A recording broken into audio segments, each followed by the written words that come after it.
You may have noticed a possession recorder gadget has appeared next to the cuff bot. When you're using Record Possession, this gadget appears the moment you press the Stop Recording button. Select it with X to view the animation path. The Possession Recorder gadget also lets you edit and tweak the animation. Hold L1 and press X over the Possession Recorder to scope in and edit it. Just like the Action Recorder, you can choose to retake the animation by selecting the button in the context menu.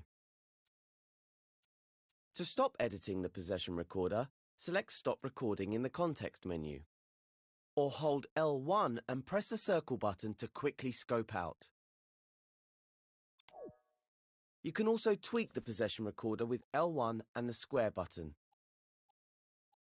It has exactly the same options as the Action Recorder. Experiment with the recorder and the different tweak options. Remember, you can see more info about the tweak settings by hovering over them for a few seconds. Close the tweak menu by pressing L1 and the circle button anywhere over it. Once you're done editing, switch over to play mode to test out the completed scene.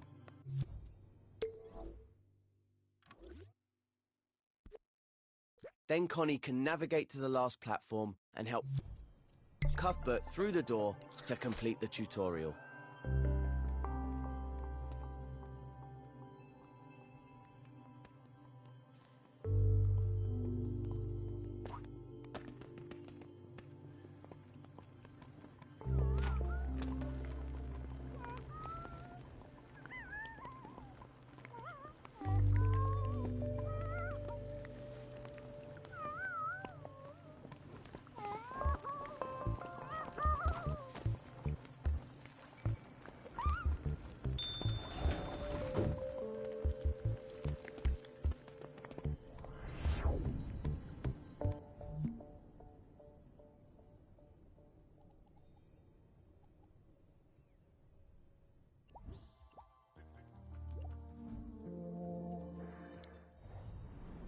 You might be able to animate wobbly platforms with the Action Recorder, but keyframes are where animation gets serious. Nice try, Cuthbert, but leave the dream shaping to the experts. We're going to use keyframes to animate the platforms so Connie can reach the exit. A keyframe records any changes you make to an object, such as its position, tweak menu settings, or anything else you can think of. Then it stores those changes in a gadget that you can switch on and off. Okay, let's use keyframes to help Connie get across those platforms. First, go to the assembly menu. If it's closed, press the square button to open it. Look for the Animate button, which has a clapperboard icon, and click on that. Start by selecting the Keyframe gadget, which is the one with the diamond and the plus sign. Then stamp it in the scene above the first gap.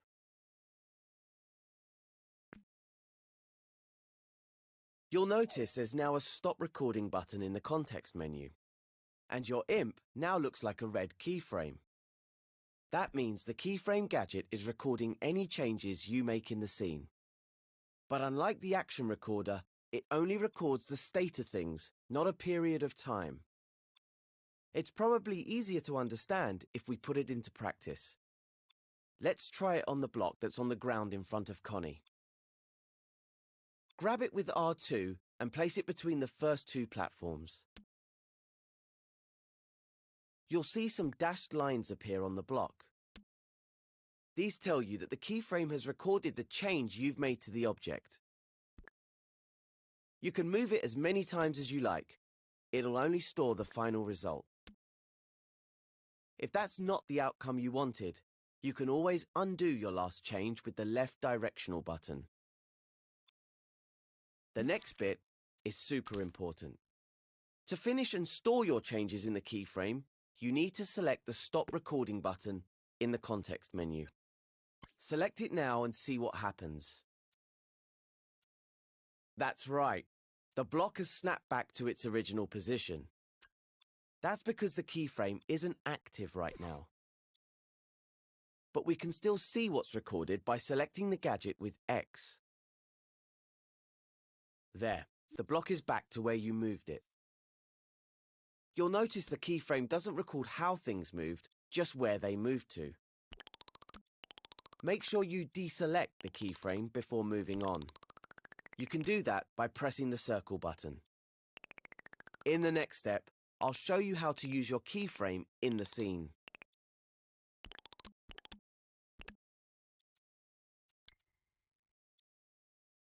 Now that you've recorded a keyframe, let's look at how to activate it. See the trigger zone above the first platform? Select it with X to check its area of effect. OK, it looks like the zone stretches across the whole gap. Deselect it with the circle button. Then use the sticks or the grab cam to move in closer to the gadget. You'll notice an output port on its side, labelled Detected. This sends a signal when it detects a possessed puppet like Connie. We need to connect this to the keyframe, so select the port with R2 or X to create a wire. Then stretch it to the keyframe gadget with your imp and use R2 or X to connect the wire to the power port. Now the trigger zone signal will switch on the keyframe when it detects Connie. Try it out in play mode. Just press the options button and select the controller icon.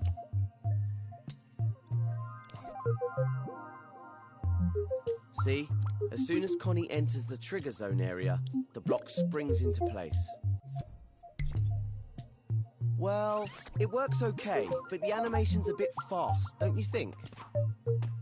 We can do something about that after you take Connie across. Head back into edit mode, rewind time with L3, and I'll show you how to add smoothing to the keyframe in the next step.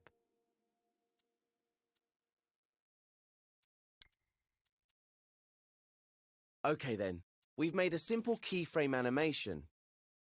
Now it's time to smooth it out and make it look better. Like almost everything in Dreams, keyframes can be tweaked. So open this one's tweak menu. Hold L1, then press the square button over it.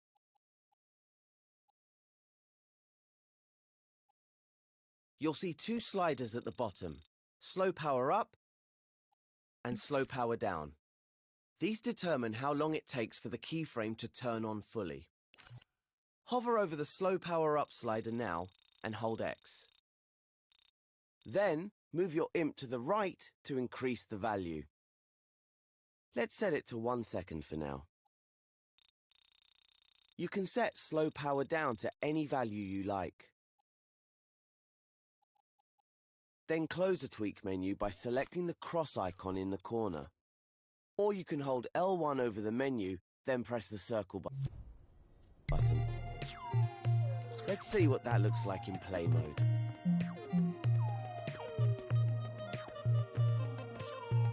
Ah yes, that looks a lot smoother. If you're happy with the new animation, switch back to edit mode. Rewind time with L3 and move on to the next step.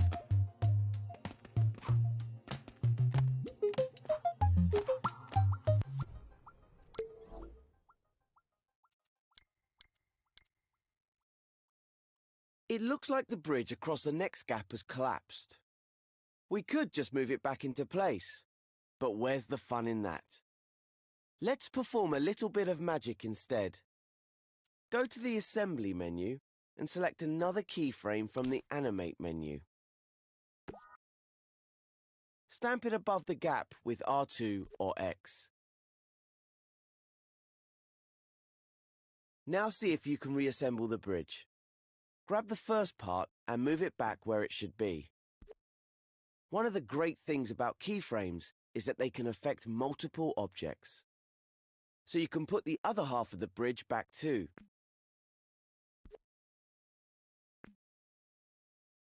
Then select Stop Recording from the Context menu to store your changes. Once recording stops, the bridge will go back to its original position. So, select the keyframe with X if you want to see those changes again. I could have done a better job at positioning the bridge. Nothing to worry about though, because editing a keyframe is easy. Just select the Edit Keyframe button in the context menu. It's got the same icon as a keyframe gadget. This allows you to make changes to the keyframe. You can remove things from a keyframe by pressing the triangle button over them.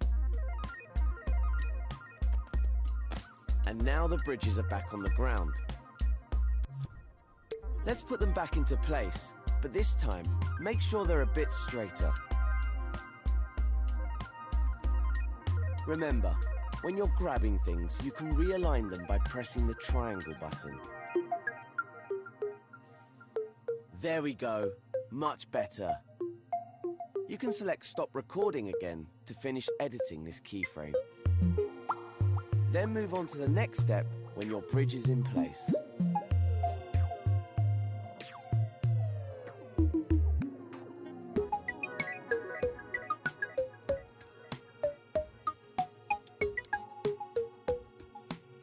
The bridge's new position is already stored in the keyframe, so all we need now is a way to activate it. That's where this trigger zone will come in handy. Let's select it to see what zone it covers. It's not in the gap this time, it's over this button. First, create a wire from the trigger zone's output using R2 or X. Then stretch it over to the keyframe and connect it to its power port. When Connie steps on the button now, the keyframe will be switched on. But what happens when she leaves the trigger zone? Let's test it in play mode to find out.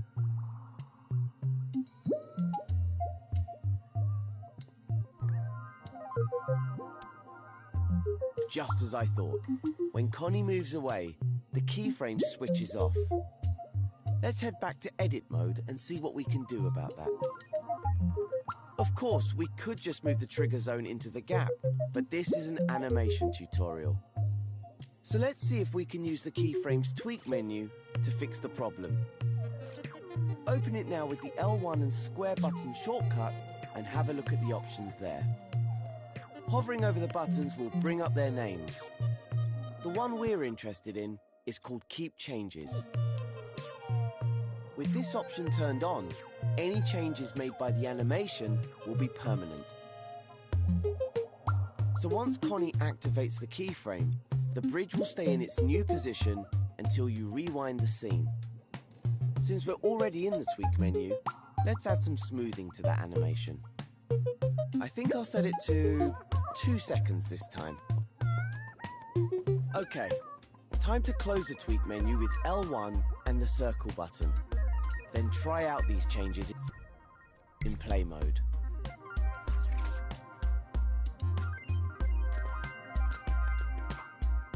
How's that for a magic trick?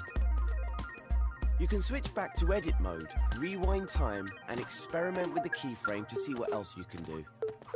Maybe you could try keyframing a tweak menu setting, or animating some elements from the tutorial collection. When you're done, move on to the next step, and I'll show you how to use keyframes on a timeline.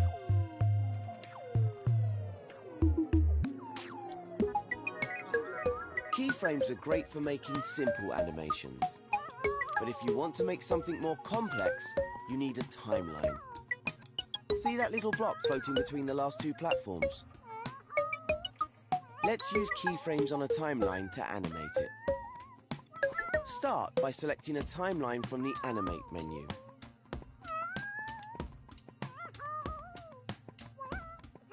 Stamp it down somewhere around the last gap.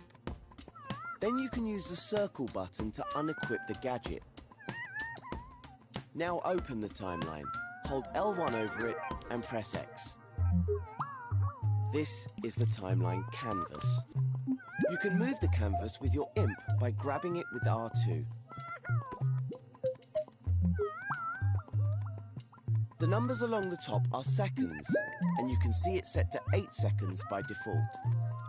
If you grab the edges with X, you can extend or shorten the canvas. Try setting it to around 6 seconds. If you ever need extra space to add more things, you can also extend the bottom of the timeline. Once you're comfortable with moving and resizing the timeline canvas, move on to the next step and we'll start adding things to it. Now, it's time to animate the floating block. Get a new keyframe from the Animate menu and stamp it in the scene. Now grab and move the block to its starting position at the edge of the platform where Cuthbert's waiting.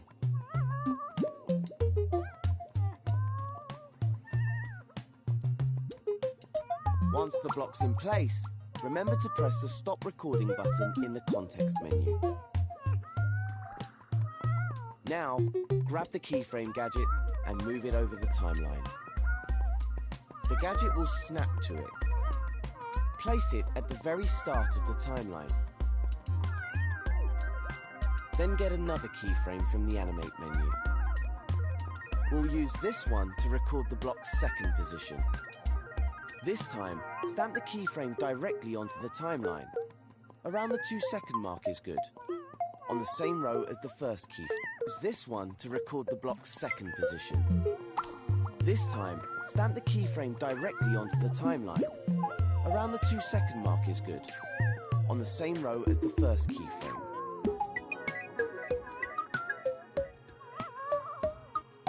Move the floating block to the opposite side of the gap.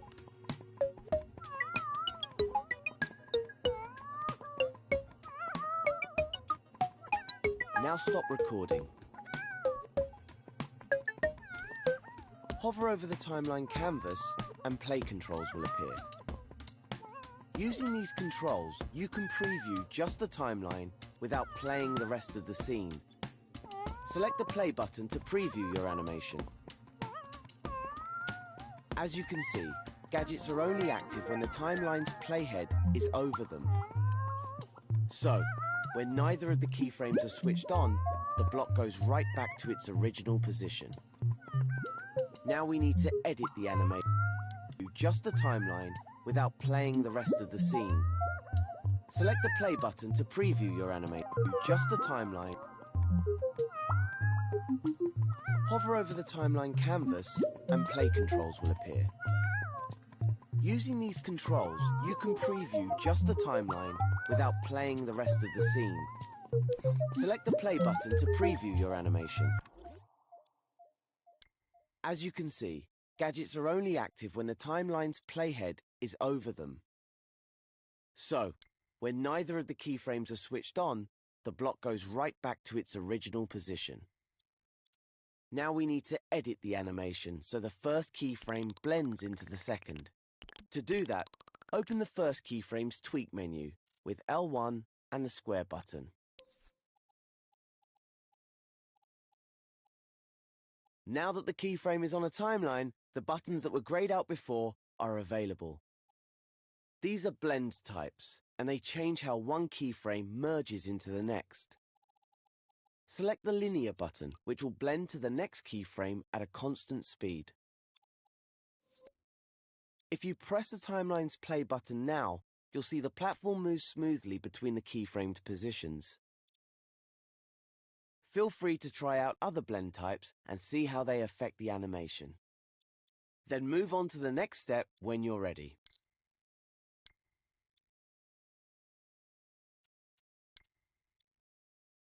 We've got the platform moving smoothly now, but we can still improve how it works.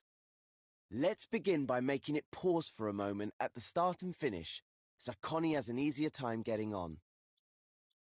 All we have to do is scale the keyframes on the timeline, so they last longer.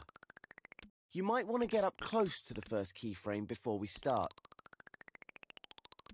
Now, with your imp over the keyframe, hold the up directional button to extend it. Then do the same with the second keyframe.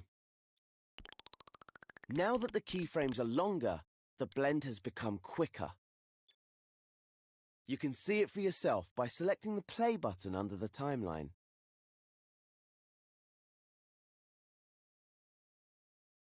If you want to scale a keyframe more precisely, you can do that with its trim handles.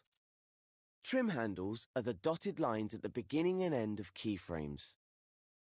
Grab them now with R2 to give it a try. We should get the platform back to where it started now, but instead of adding a new keyframe, we're going to clone the first one. You remember how to clone things, right? Just hold L1 and grab the first keyframe with R2. Now drag it past the second keyframe and place it by releasing R2. Now we just need to add the blending between the last two keyframes. Only this time, we'll use a shortcut instead of the tweak menu. Just hover over the space between those keyframes, then hold L1 and press X. There you go, one linear blend added. You can even cycle through different blend types by keeping L1 held and pressing X again. I love shortcuts, because I'm lazy. Use the play controls on the timeline to preview the animation. Move on to the final step when you're ready to continue.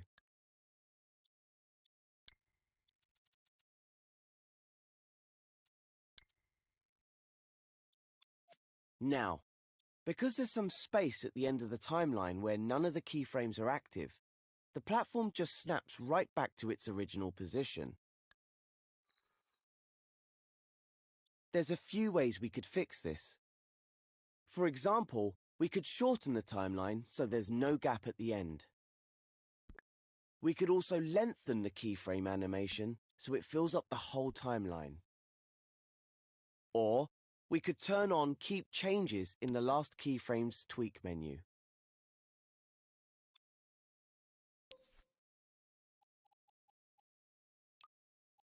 The last step is tweaking the timeline itself. So, hold L1 anywhere over it, then press the square button to see all of its properties.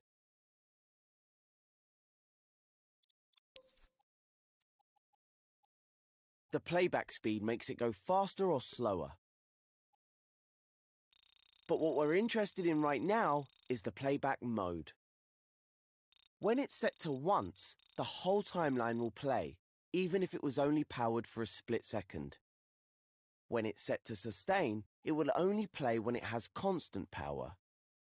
It will stop when it loses power, then resume from that point if it's turned on again. And if it's set to loop, it will repeat over and over as long as it has power. That sounds like the best option for this timeline, so select that one. Okay, it looks like we're good to go. You can close the timeline now by selecting the cross icon in the top right corner. Or you can hold L1 over the timeline itself, then press the circle button. Click L3 to rewind time and test out your changes in play mode. Once you're happy with everything, exit through the door to complete this tutorial.